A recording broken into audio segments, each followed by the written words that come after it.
গুলো জবাব দিতে হবে। তার প্রথম একটি কথা, জুন নামক একজন আল্লাহর এই দুনিয়াতে পাগল ছিল, সে আল্লাহর ওলির মর্যাদা লাভ করেছিল। সে ব্যক্তি কি আল্লাহকে লাভ করেছিল? প্রশ্নটা জবাব এবার করতে হবে। মানুষ সামাজিকভাবেই শুধু বিয়ে করে না, বিয়ে বসে না, স্বপ্ন যুগে মানুষ বিয়া করে, বিয়া বসে। কথা সত্য না মিথ্যা? এটা জগৎবাসী জানুক বা না জানুক, যে বিয়া বইছে, যে বিয়া করছে, সে কিন্তু ভালোই জানে। তো সে যদি জানে, তার যে সৃষ্টিকর্তা সে কি জানে না? সে অবশ্যই জানে।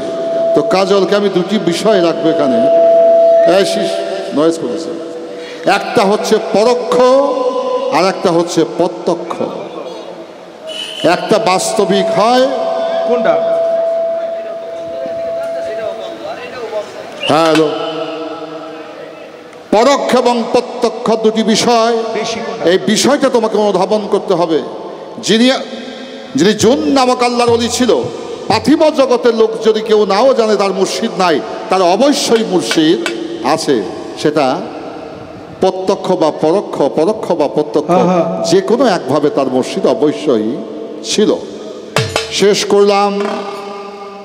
এবার মানব দেহের মধ্যে 5টি আত্মা, জীবাত্মা, পরমাত্মা, আত্মা, রামাত্মা, রামেশ্বর আত্মা, সংকেশন। কোরআনের ভাষায় বলা হয়েছে রুদামাদিরু, জামাদিরু, হাওয়ানিরু, ইনসানিরু, কুরসি। এই মানব দেহের মধ্যে যে পঞ্চ আত্মা, সেই পঞ্চ আত্মার রূপও আছে, রঙও আছে। আচ্ছা, এই ইলেকট্রিক বাতিগুলো কি রং? লাল। ওইটা কি রং? ওইটা কি রং? হলুদ। বিদ্যুতের রং কি হলুদ, লাল, নীল না একটা? বিদ্যুতের রং একটা।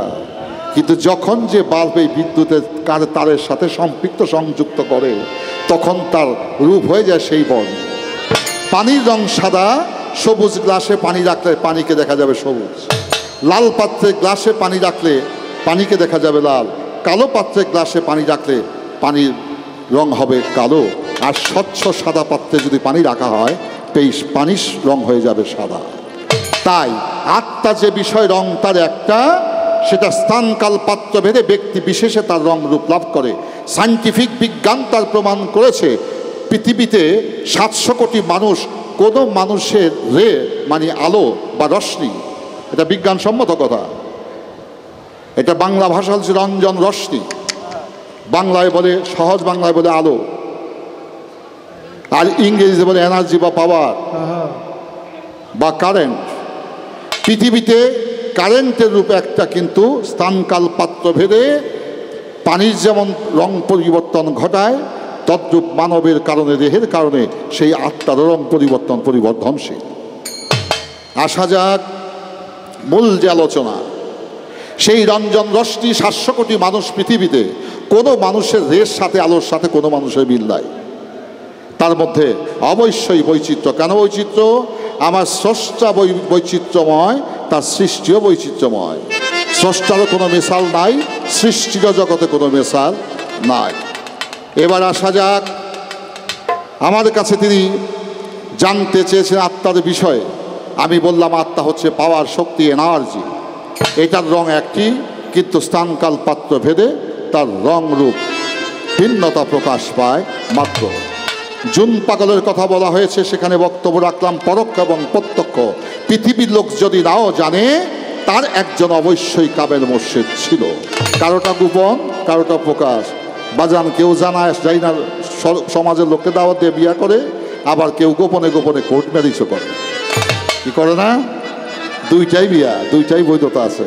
তদ্রূপ কারোটা গোপন, কারোটা প্রকাশ রাখলাম। এবার লালন সাইজির গান। কি গান? আয় কে যাবি নবীর নৌকাতে আয়, নবীর দিনে আয়। আপনাদের কাছে প্রশ্ন, বিধর্মীর কাছে কি দিন ধর্ম থাকে? বেঈমানের কাছে কোনো ধর্ম আছে নাকি?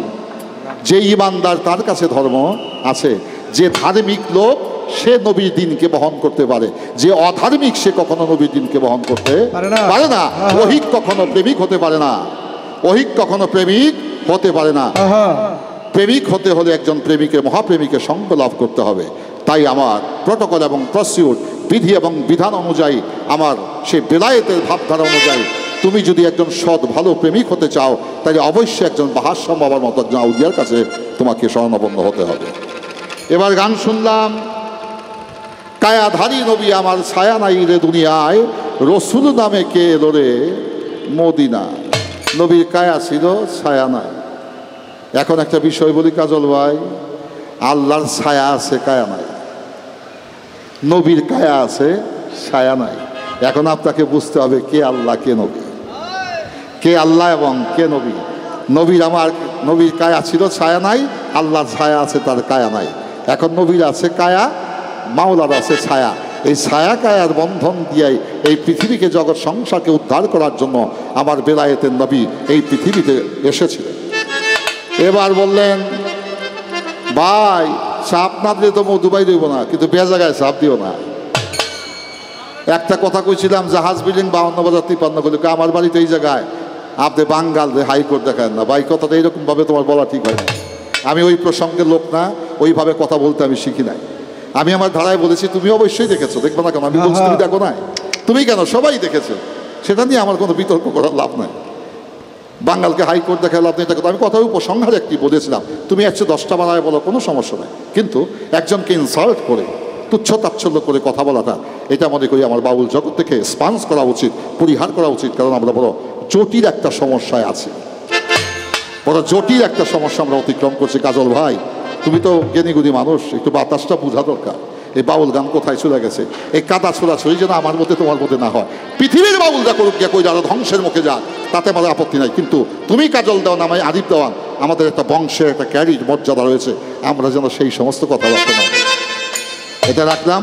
এবার একটা লালন সাইজির গান আমার বেলায়েতের পক্ষ থেকে।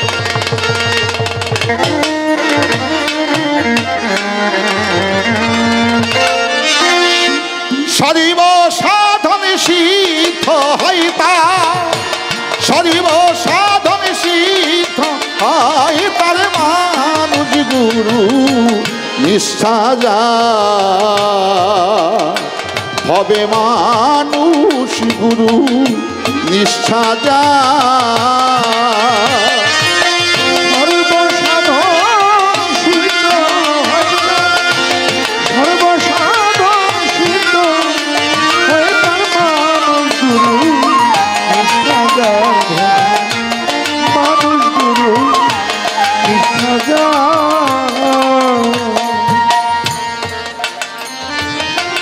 যে সন্তান তার বাবা মায়ের মানে না, হ্যাঁ খোদা রে মাই না, খুব লাভবান হইতে পারবো নি, পারছেনি কেউ?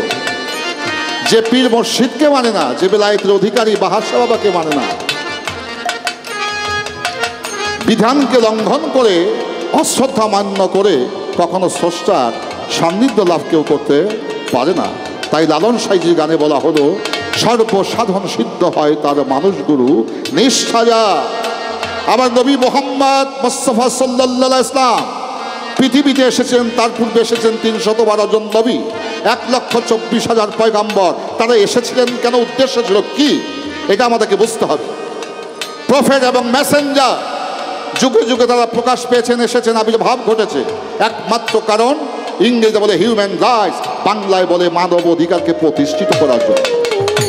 মানুষকে তুচ্ছ তাচ্ছল্য করে, কটাক্ষ করে কখনো তারা স্রষ্টার সান্নিধ্য লাভ করতে পারবে না। বাপ মাকে রাজি করলে আল্লাহ রাসূলও খুশি হয়ে যায়। মানুষ গুরু নিষ্ঠা যার ভাবে, মানুষ গুরু নিষ্ঠা যার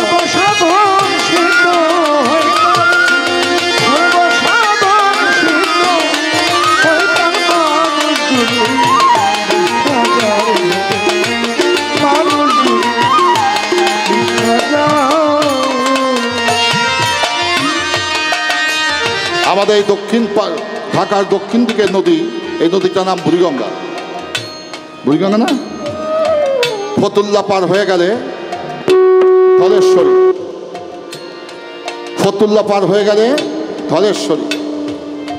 এইটা মধ্যনগর বক্তবলী অতিক্রম করার পরে যখন আমরা কাঠপট্টিতে যাই, বুড়িগঙ্গা থাকে না, ধলেশ্বরী থাকে না, সেটার নাম হয়ে যায় মেঘনা।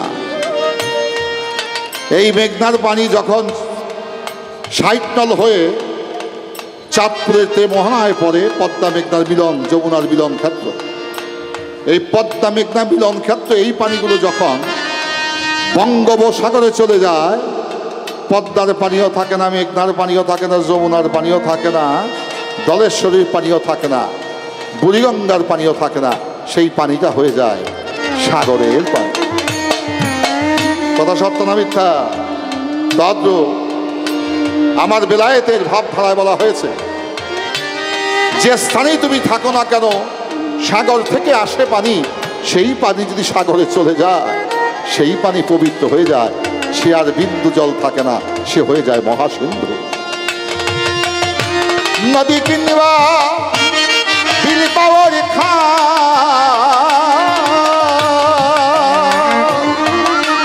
সারিবাস্থলে একই আগে যা, নদী কিনবা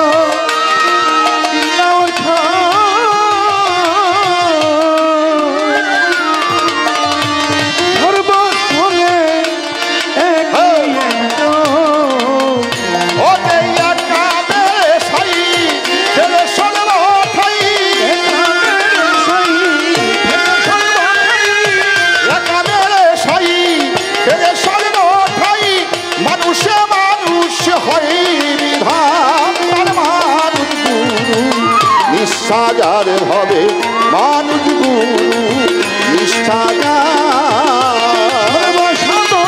সিদ্ধ সর্বসাধন সিদ্ধ মানুষ গুরু, নিষ্ঠাজার মানুষ গুরু,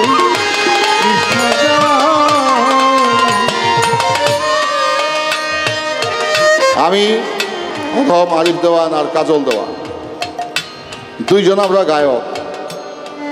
আপনারা হাজার হাজার মানুষ বসে গান শুনছেন। যে গান গায় সেও মানুষ, যারা গান শোনে তারাও মানুষ। এই গান যে লেখে সেও মানুষ, গান যে সুর করে সেও মানুষ। এবার এই গানের সাথে যারা সঙ্গত করে তারাও গানের মানুষ। বাবাও মানুষ, মাও মানুষ, আমি নিজেও মানুষ।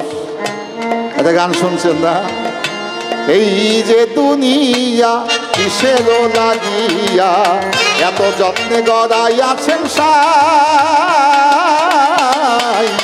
এই যে দুনিয়া কিসের লাগিয়া এত যত্নে গড়াইয়াছেন সাই, এই যে দুনিয়া। ছায়া বাজে পুতুল রূপে, যেমনি নাচাও তেমনি নাচে পুতুলের জীবন, যেমনি নাচো তেমনি নাচে পুতুলের জীবন, যেমনি নাচো তেমনি নাচে পুতুলের জীবন। ছায়া বাজে পুতুল রূপে বানাইয়া মানুষ, যেমনি নাচাও তেমনি নাচে পুতুলের জীবন। তুমি বাঁচাও তুমি মারো, তুমি নাচো তুমি মারো, যেমনি নাচাও তেমনি নাচি, তুমি খাওয়াইলে আমি খাই, আল্লাহ তুমি খাওয়াইলে আমি খাই, এই যে দুনিয়া কিসের লাগিয়া এত যত্নে গড়াইয়াছেন সাই, এই যে দুনিয়া। এই তো আমাদের পাশে ঢাকা কোর্ট কাছারি, ম্যাজিস্ট্রেট কোর্ট, জজ কোর্ট, এই জায়গায় হাইকোর্ট হচ্ছে আমাদের ওই দোয়েল চত্বরের সাথে। তার এখানে ম্যাজিস্ট্রেট কোর্ট, জজ কোর্ট, এই কোর্টে বিচার করে হাকিম, তার বিচার করে আসামি, আসামি দলে কে? পুলিশ। তাহলে পুলিশও মানুষ, যারে দোষে সেও মানুষ, এই মানুষের যে বিচার করে সেও মানুষ। কি বলা হলো? হাকিম হইয়া হুকুম করো, পুলিশ হইয়া ধরো, সর্প হইয়া দংশন করো ওঝা হইয়া ঝাড়ো হইয়া দর্শন করো হইয়া দর্শন করো পূজা হইয়া ছাড়ো হাকিম হইয়া হুকুম করো পুলিশ হইয়া ধরো সর্প হইয়া দংশন করো ওঝা হইয়া ঝাড়ো তুমি বাঁচাও আমি বাঁচি তুমি বাঁচাও আমি তুমি বাঁচাও আমি বাঁচি তুমি খাওয়াই রে আমি খাই আল্লাহ তুমি খাওয়াই রে আমি খাই এই যে দুনিয়া কিসের লাগিয়া এত যত্নে গড়াইয়াছেন এই যে দুনিয়া কিসের লাগিয়া এত যত্নে গড়াইয়াছেন এই যে দুনিয়া বেহেশত কার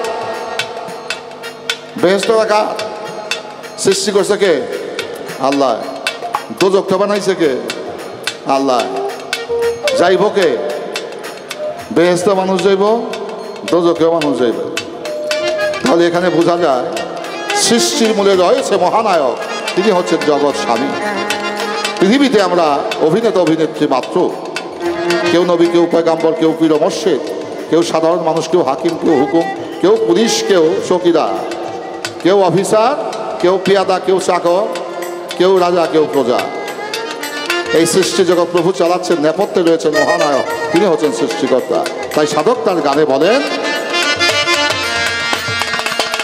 তুমি ব্যস্ত তুমি দোজো তুমি ভালো মন্দ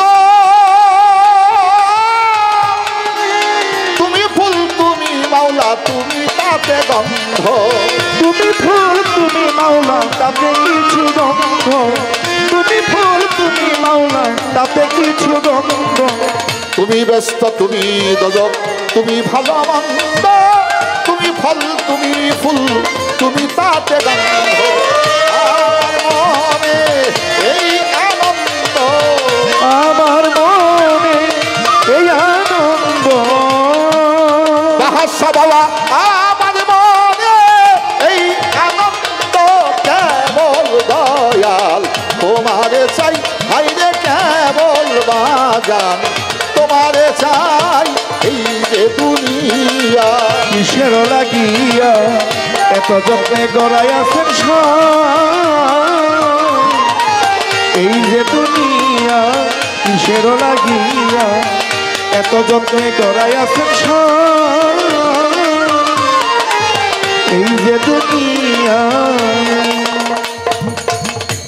তাহলে আমরা কি বুঝতে পারলাম সবার উপরে মানুষ সত্য তার উপরে নয় সৃষ্টিকে সেবিছে যেজন ঈশ্বরকে বুঝিছে সেজন ও কাজল ভাই এই নবুয়তের মালিকও আল্লাহ বেলায়েতের মালিকও আল্লাহ নবীর মালিকও আল্লাহ আসমানের মালিকও আল্লাহ জমিনের মালিকও আল্লাহ কাজল দেওয়ানের মালিকও আল্লাহ এই অধম আরিফ দেওয়ানের মালিকও আল্লাহ কি বাজান কত সত্য না মিথ্যা তাই সত্য যদি হয়ে থাকে আমরা একই প্রভুর সৃষ্টি আমাদের মধ্যে শুধু রং রূপের বিবর্তন মাত্র কিন্তু বিষয়টা তো একটা এবার লালন সাইজি বলেন নিরাকারে জ্যোতিময় যে আকার সাকার হইল সে নিরাকারে জ্যোতিময় যে আকার সাকার হইল সে নিরাকারে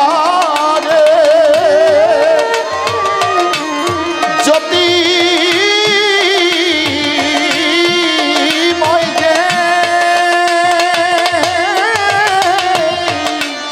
আকার সাকার হইল সে ওদের বিপদেরই হয় তবে জানতে পায় বিপদেরই হয় তবে জানতে পায় বিপদেরই হয় তবে জানতে পাই বলিলে মানুষ রূপে সে হলেন অবতার হাজার ভাবে মানুষ গুরু নিষ্ঠাগার। সর্বসাধন সিদ্ধ হয় না, সর্বসাধন সিদ্ধ হয় না, মানুষ গুরু নিষ্ঠাগার, মানুষ গুরু নিষ্ঠাগার। বহু তর্কে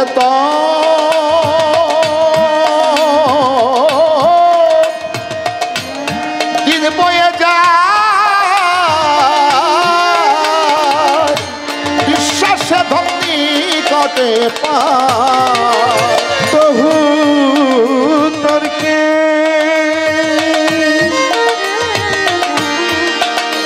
বহু তর্কে বহু তর্কে তিন বয়ে যায়, বিশ্বাসে ভক্তি কটে পায়। মালিক দেওয়ান সাহেব একটা কথা বলে গেছেন, এই কথাটা বর্তমান প্রেক্ষাপটে খুব উপযোগী একটা কথা। তিনি এক সময় বলেছিলেন, ভাইরে বাবা সকলরা, পাল্লা দিয়া কখনো আল্লাহরে পাওয়া যায় না, যায় না। প্রভুকে পাইতে হলে ভক্তি বিশ্বাস প্রেমের মাধ্যমে প্রভুকে লাভ করতে হয়। এই যে যার দরবারে আজকে গান করছি, আল্লাহর আরেফ জগতের আউলিয়া হযরত বাবা বাহার শাহ রহমতুল্লাহ আলাইহি, তিনি এই ওয়াজঘাট নবাব বাড়ি, এই বাড়ির প্রতিষ্ঠাতা ছিলেন নবাব সলিমুল্লাহ সাহেব, স্যার সলিমুল্লাহ। ইতিহাস ঢাকার 450 বছরের ইতিহাস। বাদশাহ জাহাঙ্গীরের সময় এই ঢাকা শহর সৃষ্টি হয়। এই ঢাকার নবাব সলিমুল্লাহ সাহেব যখন ছিলেন, এই বাহার শাহ বাবা রহমতুল্লাহ ছিল তখন ঢাকার শহর কুতুব। কুতুব ছাড়া একটা শহর চলতে পারে না। তো বাহার শাহ বাবা লেংটি পরে থাকতেন, জামা কাপড় গায়ে দিতেন না, তে মাওলার প্রেমিক, ভালোবাসার আশেকে সে দেওয়ানা। তো একদিন নবাব সলিমুল্লাহ সাহেব সোনার শিকল গায়ে দিয়া এই বুড়িগঙ্গার পার দিয়ে হাঁটতে হাঁটতে আসতেছে। তো বাহার শাহ বাবা নবাব সলিমুল্লাহ সাহেবকে দেখছে, দেখার সাথে সাথে একটা ভিতর বাড়িতে ঢুকছে। মহিলারা এই ল্যাংটা মানুষের দেখা যে দরজা বন্ধ করে দিচ্ছে। তখন বাহার শাহ বাবা বলেন, তোরা আমার একটা কাপড় দে, একটা কাপড় দে তারা। তো মহিলারা কয়, বাবা তোমাদের সারা জীবন দেখলাম লেংটি টেংটি পয়লা ল্যাংটা তুমি থাকছো, আজকে তোমার এত শরম লাগছে, কাপড় দিয়া কি করবা? বাহার শাহ বাবা বলেছিল, এই ঢাকার যিনি নবাব, তিনি একজন নবাব না, তিনি একজন আল্লাহর ওলি। একজন মানুষ আমার সামনে পড়ছে, তাই আমার নিজের লজ্জা অনুভব হয়েছে, তাই তোর একটা কাপড় দে, ওই কাপড়টা পরিধান করে একজন মানুষের কাছে আমি যাব। তাইলে বাজা, এই নবাব স্যার সলিমুল্লাহ সাহেব, শাহ সলিমুল্লাহ মিটফোর্ড হাসপাতালে যে আমাদের সামনে নির্মাণ করেছেন, মিটফোর্ড মেডিকেল কলেজ। বাংলাদেশে এই দেশ স্বাধীন হয়েছে 52 বছর পার হয়ে গেছে, আজ পর্যন্ত কোনো গভর্নমেন্ট, যত সরকার আইসিআর গেছে, এই স্যার সলিমুল্লাহ সাহেব যে মেডিকেল কলেজটা করে হয়ে গেছে, এত বড় একটা মেডিকেল হসপিটাল আজ পর্যন্ত 52 বছর কেউ করতে পারে নাই। কথা সত্য না মিথ্যা? তাহলে তারা জীবনে অর্জন করেছিলেন মানুষের কল্যাণের জন্য। ব্রিটিশ গভর্নমেন্ট, আপনাকে বিরক্ত হচ্ছেন আমার কথায়, এখানে বেলায়েত প্রকাশ করবো আমি, এটা ইতিহাস, অন দ্য হিস্টোরি। ঢাকার ইতিহাস যারা অধ্যয়ন করেছেন তারা অবশ্যই জানেন। তাকে নিয়ে যাওয়া, তাকে বন্দি করলেন এই নবাব বাড়ি থেকে, ওয়াইজঘাট থেকে। তাকে নিয়ে যাওয়া হলো নারায়ণগঞ্জ শীতলক্ষার নদীতে, ছোট বাজাও, কথা অনেক দাম, জেনে রাখা ভালো। তাকে বন্দি করলেন একটা লোহার স্টিমারে। ওই স্টিমারটা এখনো আছে, স্টিমারটার নাম হলো টিল। স্টিমারের নাম হইল টিল, মনে হয় এখনো বরিশালে আসা যাওয়া করে। দুই দিকে তার পাখা, একটা হলো গাজী আর একটা নাম ছিল টিল। এই টিল নামক এখনো আছে, টিল নামক স্টিমার, যে ব্রিটিশ আমলের স্টিমার। এটার মধ্যে বন্দী করলেন নবাব সলিমুল্লাহ সাহেবকে। এই ইংরেজের দুঃশাসকের দলের লোকেরা রাতের অন্ধকারে চলে গেলেন নবাব সলিমুল্লাহর কাছে, গিয়ে বলে, নবাব শাহ, তোমার কাছে নাকি পরশ পাথর আছে, যে পরশ পাথরে ঘষা দিলে লোহাও সোনা হয়ে যায়, এই পরশ পাথরটা তুমি কই রাখছো, এটা বাই করে দাও বা বলে দাও। নবাব সলিমুল্লাহ ধমক দিয়ে বললেন, আমার কাছে কোনো পরশ পাথর নাই রে বাপ। দ্বিতীয়বার বললেন, যদি পরশ পাথর তুমি না দাও, তোমাকে এই জাহাজের মধ্যে বিষ প্রয়োগে হত্যা করা হবে। বলে, তোমরা হত্যা করতে পারো, আমার কাছে কোনো পরশ নাই। বলে, তোমার এখনো সময় আছে, তুমি কি মৃত্যুকে ভয় পাও না? কারণ মৃত্যুকে মুসলমান কখনো ভয় পায় না, তবে পরশ বলতে আমার কাছে কিছু নাই, আল্লাহ আমাকে নিজেকেই পরশ করে বানায় বানাইছে। বলে, তার প্রমাণ? বলে, লোহার একটি খণ্ড নিয়ে আসো। ওই লোহার খণ্ড হাতে নিয়ে বিসমিল্লাহির রহমানির রহিম বলে তার প্রিয় মসজিদের কথা স্মরণ করে যখন বিসমিল্লাহ বলে কপালে ঘর্ষণ দিয়েছেন, দেওয়ার সাথে সাথে সেই লোহার খণ্ড স্বর্ণ হয়ে গেছে। তাইলে বোঝে, বিদায়ের শুধু পীর মসজিদ প্রকাশ্যে দললেই সে বিদায়েত হাসিল করতে পারে না।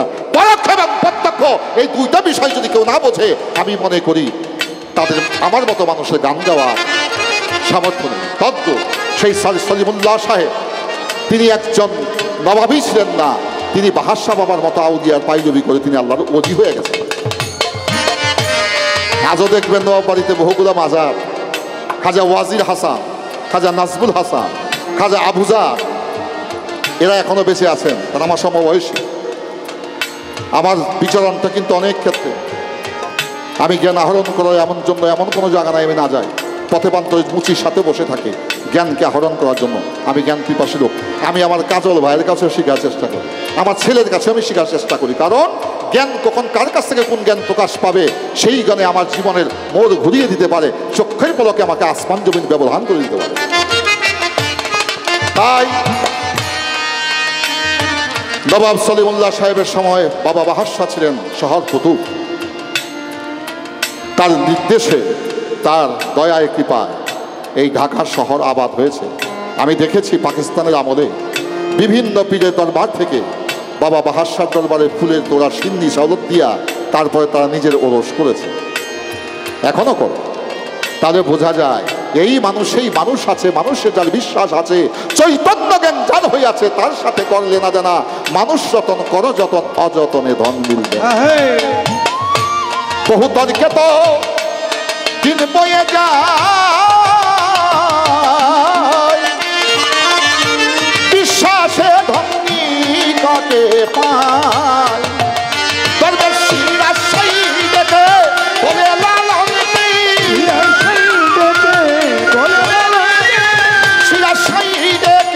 বলে লালনকে কুতর্কে দোকান তুই করিস নে। আর মানুষ গুরু নিষ্ঠা যার ভবে, মানুষ গুরু নিষ্ঠা যার সর্বসাধারণ সিদ্ধ, সর্বসাধারণ সিদ্ধ, সেই যার মানুষ গুরু নিষ্ঠা যার ভবে, মানুষ গুরু নিষ্ঠা যার।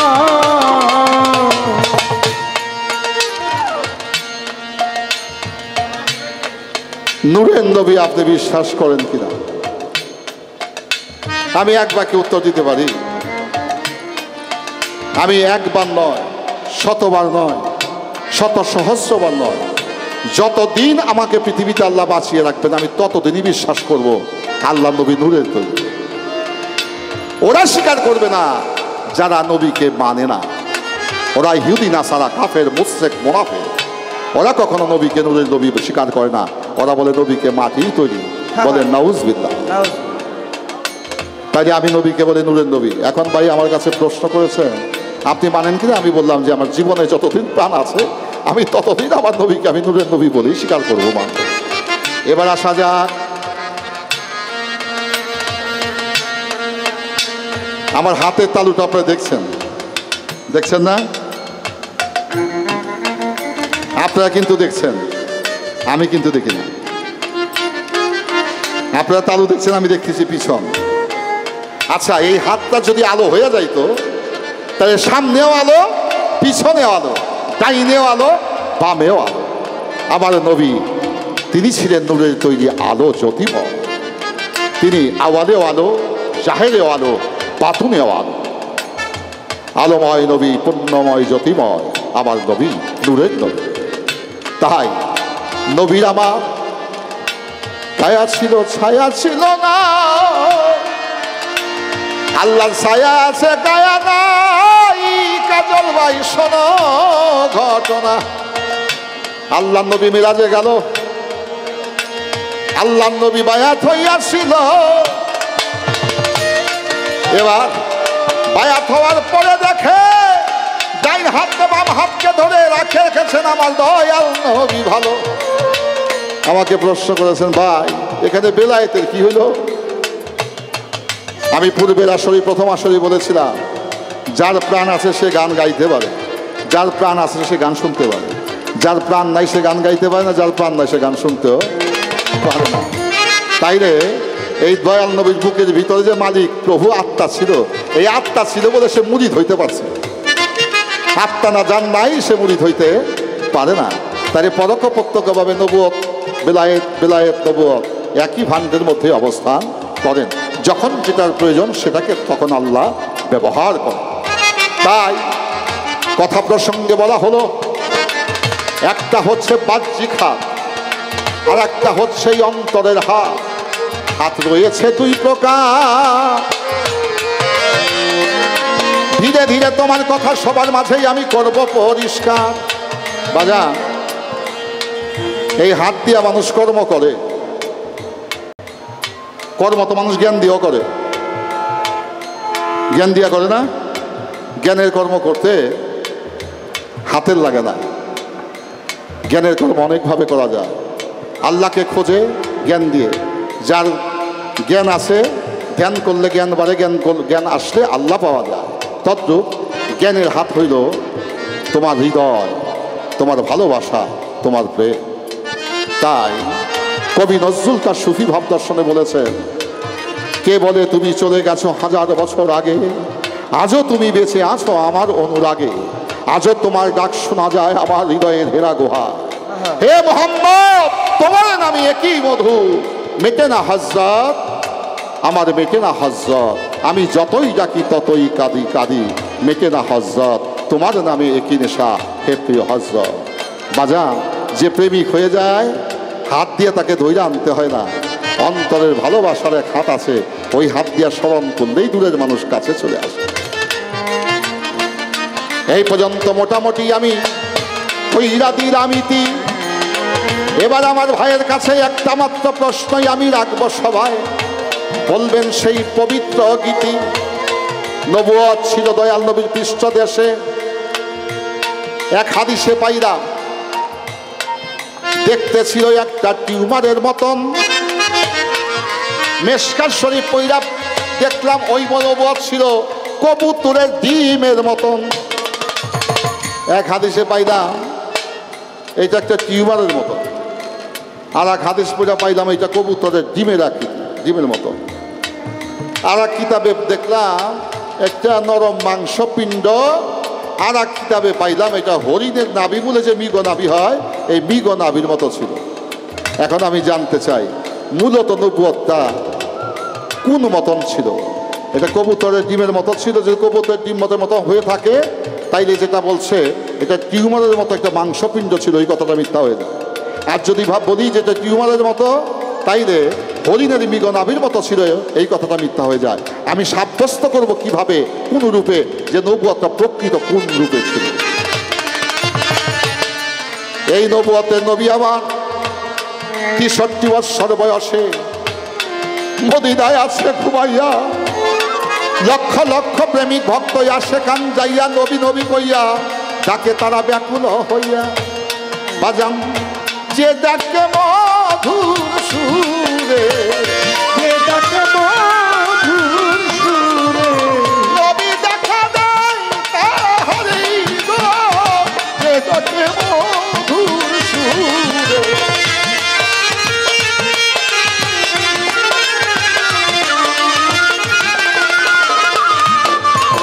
আমি শতভাগ বিশ্বাস করি, বিন্দুমাত্র বিশ্বাস করি। যদি নবী না থাকতো তাহলে লক্ষ কোটি মানুষ প্রতি বছর দয়াল নবী রওজায় গিয়ে দুই চোখের পানি ছেড়ে কাঁদতো না। আমার প্রশ্ন ছিল, আপনি তো মদিনায় ঠিকানা কইলেন, আমি আজকে এই আসরে দেখতে চাই এই নবুয়ত এই আসরে কোন জায়গায় আছে, আমার নবী আসরে কার কাছে কোন জায়গায় আছে, এই কথাটা বলে দিলে আমি খুব খুশি হব।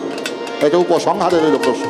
এবার আমার যে প্রশ্ন, এই নবুয়ত দেখতে কেমন, তার আকৃতি প্রকৃতি কি ছিল, আমরা কোনটাকে সাব্যস্ত করব, এবং এই নবুয়তের একটি অংশ কিয়ামতের আগ পর্যন্ত পৃথিবীতে থাকবে, আমার জানা দরকার এই নবুয়তের অংশটা পৃথিবীতে কার কাছে কিভাবে থাকবে, তার ভাব কি, তার হাকিকত।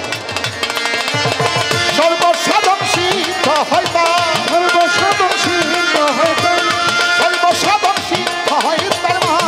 গুরু, নিষ্ঠা যা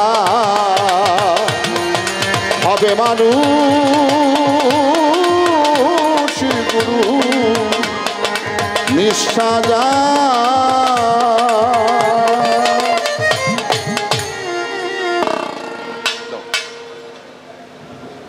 বাবাজি আবুল বাশার সাজ্জাদা সেন তিনি একটি গানের জন্য আদেশ করেছেন। যেহেতু রাত্র 3টা বেজে গেছে, আমি আওলাদে অলি বাবা বাহাশার বংশধর, পবিত্র রক্তের স্রোতধারার দেহে প্রবাহিত সেই খাদেম সাহেবের আদেশক্রমে গানটি করব। হায় রে পিরিতি বুঝলাম না রীতি, কাঁদিয়া গেল আমার সারাটি জীবন। আশা করি নীরবতা পালন করে শ্রবণ করবেন। ধন্যবাদ। আমাদের মাঝে দুবাচাইল পাকদরবার শরীফের বাবা হযরত বাবা মোকলেশ্বর রহমতুল্লাহের সুযোগ্য সন্তান, আমার শ্রদ্ধার ব্যক্তি প্রফেসর শানুর সাহেব আমাদের মঞ্চে প্রবিষ্ট রয়েছেন। তার আওলাদে ওলি বাবা মোকলেশ্বর দরবারের প্রতিনিধি তারা এসেছেন, তাদের সকলের প্রতি সালাম এবং শ্রদ্ধা জানাই।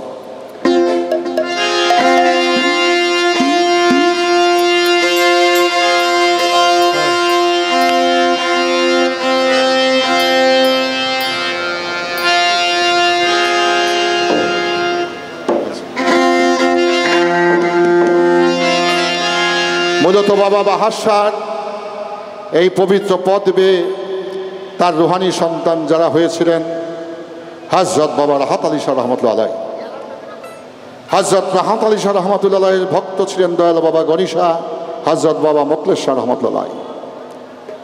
এই সিলসিলা অনুযায়ী বাংলাদেশের পূর্ব থেকে পশ্চিম, পশ্চিম থেকে পূর্ব, উত্তর থেকে দক্ষিণ, দক্ষিণ থেকে উত্তর, এমন কোনো স্থান, এমন কোনো জেলা, এমন কোনো গ্রাম নাই যেখানে এই বাহাশা বাবার রুহানি আওলাদ, দয়াল বাবা গণিশা মোকলেশ্বর বাবার আওলাদ, রুহানি আওলাদ বুনিয়াদ না আছে। তাই বাজান, কামে জন্ম দেওয়া যায় 2-4 জন, আর যদি সে আল্লাহর প্রেমের প্রেমিক হয়, সে চক্ষের পলকে জন্ম দিতে পারে লক্ষ কোটি সন্তান। তার প্রমাণ বাবা বাহাশা ছিল, আছে, থাকবে। এই ব্রিটিশটা করার সময় যে রাজনীতি হয়েছে রে বাবা, এই বাজার ভাঙ্গার জন্য যে কত নাপিত খাড়াইছিল, কালজয়ী সাক্ষী আমি। কিন্তু বাবার বাহাশার মাজারটাকে ভাঙ্গার ক্ষমতা, সাহস কেউ দেখাতে পারে না। আল্লাহর ওলি ছিল, আছে, থাকবে। ব্রিজটাকে অনেক ক্রাফট করে নিতে হয়েছে, তারপরে একটা অংশ মাজার ব্রিজের নিচে। তারপরে আমরা যখন এই ব্রিজ দিয়ে আসা যাওয়া করি, পাওটা গাড়ির মধ্যে রাখি না, পাওটা শূন্য করে রাখি, যদি আমার কোনো বেয়াদবি হয়ে যায়। যে মানে সেই প্রভুরে পায়, যে মানে না সে কখনো প্রভুর সত্তাকে লাভ করতে পারে না। যা হোক, সেই গানটি করার চেষ্টা করছি। বাবা বেহালাতে একটু দাও।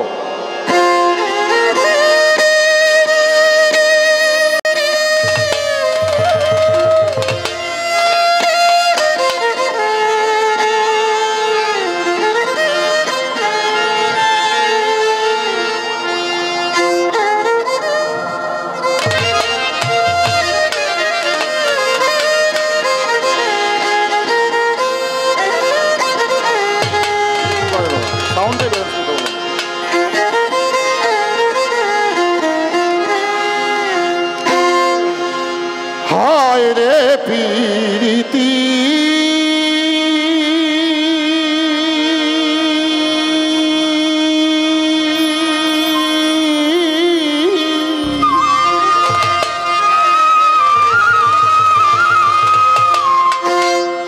আমি বুঝতাম না রীতি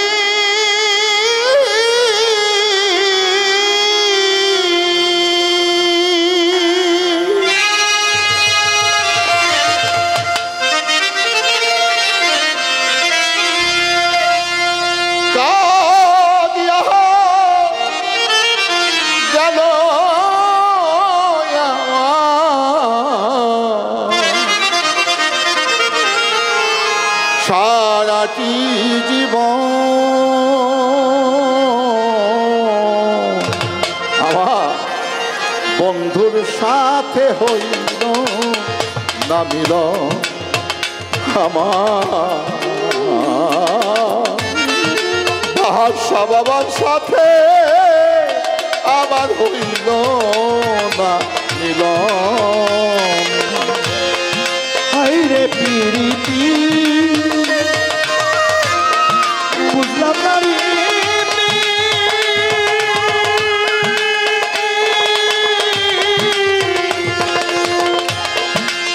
কাঁদিয়া গেল আমার সারাটি জীবন বন্ধুর সাথে হইল না মিলন আমার বন্ধুর সাথে হইল না মিলন। বড়ই আশা করে আমি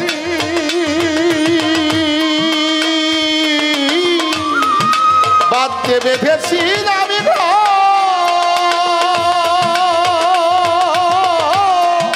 না জানি কোন অপরাধে করল বন্ধু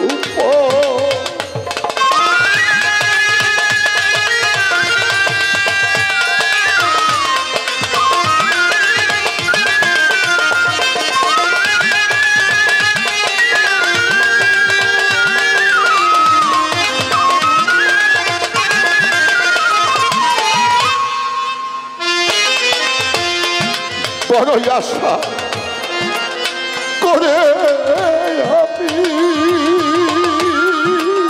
তোরই সামনে ভাষা বেঁধেছিলাম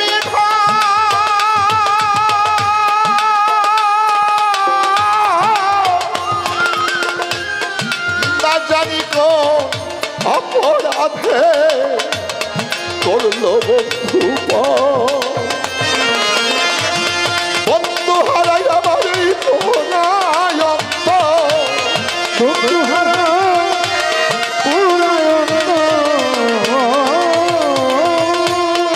বন্ধু হারাই আমার এই পুরায়ন্ত কার কাছে দেখায় এখন বন্ধুর সাথে আমার হইল না মিল আমার বাদশা বাবার সাথে আমার হইল না মিলন। হায়রে প্রীতি বুঝলাম না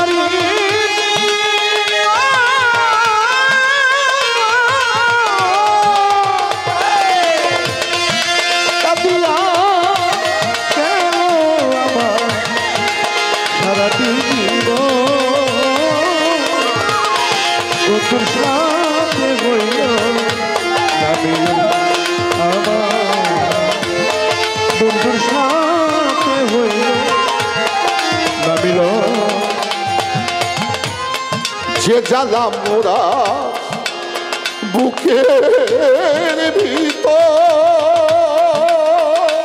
আমি সইতে পারি না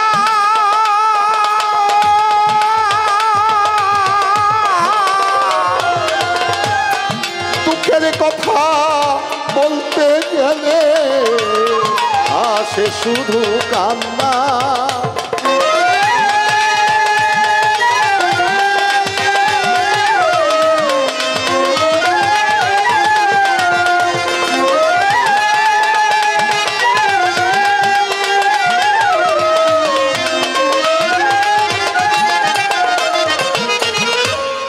যে জ্বালায় আমার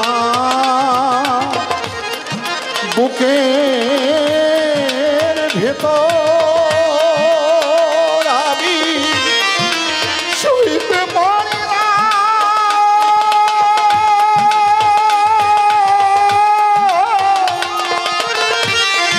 দুঃখের কথা বলতে গেলে আসে শুধু কান্না। আমার হৃদয় ভরা যে বেদনা, হৃদয় ভরা যে বেদনা,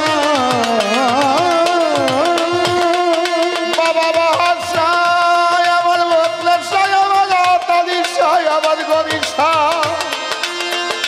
জৈনতির পাঠান শাহ দয়াল দে ও দয়াল রে যে জ্বালা মোর আমার এই বুকের ভিতর আমরা সইতে পারি না। দুঃখের কথা বলতে গেলে আমার আসে শুধু কান্না। আমার হৃদয় ভরা যে বেদনা, হৃদয় ভরা যে বেদনা, হৃদয় ভরাই আমার যে বেদনা কার কাছে শুধাই এখন। বন্ধুর সাথে আমার হইল না মিলন, আমার বন্ধুর সাথে হইল না মিলন।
প্রেম করিয়া হে জগতে সাধুর সাথে হয় সুখী।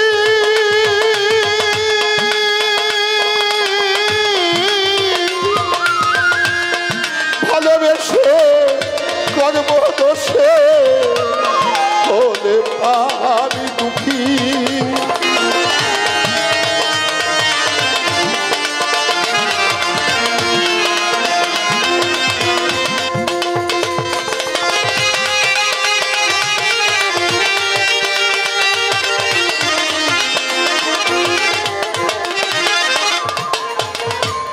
প্রেম করিয়া এ জগতে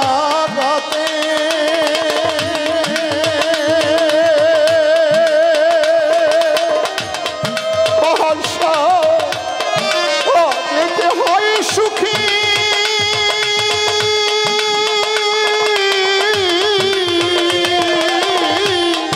ভালোবেসে কর্মদোষে ওরে আমি দুঃখী। ওরে উড়ে যাবে আমার এই প্রাণ পাখি, উড়ে যাবে আমার প্রাণ পাখি।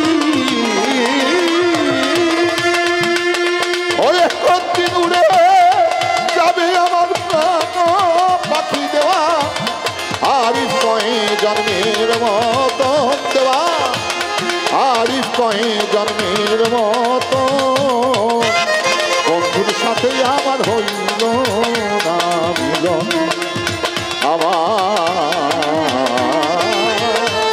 বাহারশা বাবার সাথে হইল না মিলন হাইরে প্রীতি বুঝলাম না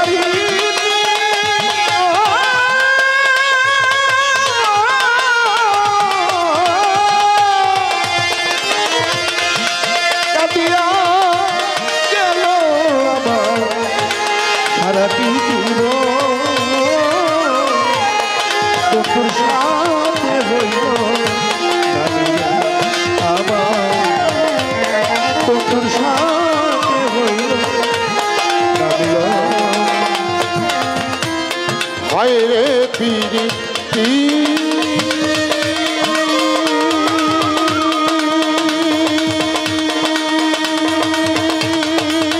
আমি বুঝতাম না রীতি